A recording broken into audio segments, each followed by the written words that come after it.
So this is Apple's latest flagship right now, along with the iPhone 6 Plus, but this definitely seems to be the preferred size. How is this held up about 6 months later with Samsung and HTC rolling out their new flagships? Find out in this 6 month later review of the iPhone 6. So starting off with the design, what can we expect from Apple? You always know that they're going to be bringing some awesome high quality look and feel to their phones like they always have. Apple is set to be the first trillion-dollar company, and there is a reason why. Their phones just feel great in the hand and just looks really nice. There are a lot of different opinions on how the bands look on the iPhone, but to me, it looks just fine. Also, a major problem to people was that the device is very slippery, but that is nothing a skin or a case can't fix. This iPhone is a couple months old and has held up pretty well. Haven't had a case on it, but still the phone looks new. So build quality seems to be very good so far, and I have not had any problems whatsoever, and no, it has not bent at all. Another big thing to talk about is just how thin this phone is. At about 6.9mm thin, the iPhone 6 is still one of the thinnest phones on the market 6 months after its release. It makes the phone look very sleek and appealing, and since it's so thin, it is also very light. The phone is also supporting a 4.7-inch IPS display with a resolution of 1334 by 750 and a PPI of 326. This display on paper may seem like a pretty average display, but Apple is notorious for always having great displays with low resolutions. You could get a great viewing angles and vibrant colors, and it can fool me for a 1080p phone, but the display on the iPhone 6 is definitely not the best display out there, especially with all these Quad HD phones coming out.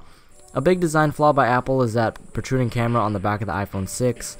It looks bad and makes the phone wobble when you put it on a flat surface, so you're going to need a case to fix this problem, which is a shame because this is a really good looking phone. So most of you already know the specs, but to briefly go over them, the iPhone 6 is packing a 1.4 GHz dual-core processor with the A8 chipset, as well as only 1 GB of RAM. Again, the phone specs are nothing compared to today's other flagships, but the iPhone 6 does impress me with its performance. iOS is just so well integrated for this device that the software doesn't need beastly specs for it to run well, and kudos to Apple for that. It's amazing how fluid navigating the device is and how well apps and games work for the device. A big complaint was that apps were still not being updated to match the resolution of the iPhone 6 and 6 Plus, but 6 months later that is now not the case and it looks great. All apps and games are now tailor-made for the iPhone 6, and you can be sure that they will run well and smooth because developers make sure that they do. Coming from Android, it is a big difference not being able to have full control of your device, but still the simplicity of iOS is what really impresses me. I can see why so many people like the software of this phone. It's just simple and it works well. 6 months later, Apple has rolled out a couple of updates to continue to improve on what they did in iOS 8, and I have yet to be disappointed. Another reason why iPhones are so popular is because of the cameras. They seem to always have the best front and rear cameras on the market. They may not have the highest megapixel count, but the sheer performance of the camera can pretty much outshine any other camera on the market right now. A big reason for that is that iPhones have amazing image processing. Once you click that button, it instantly snaps and processes that picture with little to no delay. Really great for taking pictures on the fly. This is a big thing that Android companies have to work on because the iPhone 6 literally dominates with its camera. It can only record 1080p video, but it is still very high quality and does pretty good in any situation.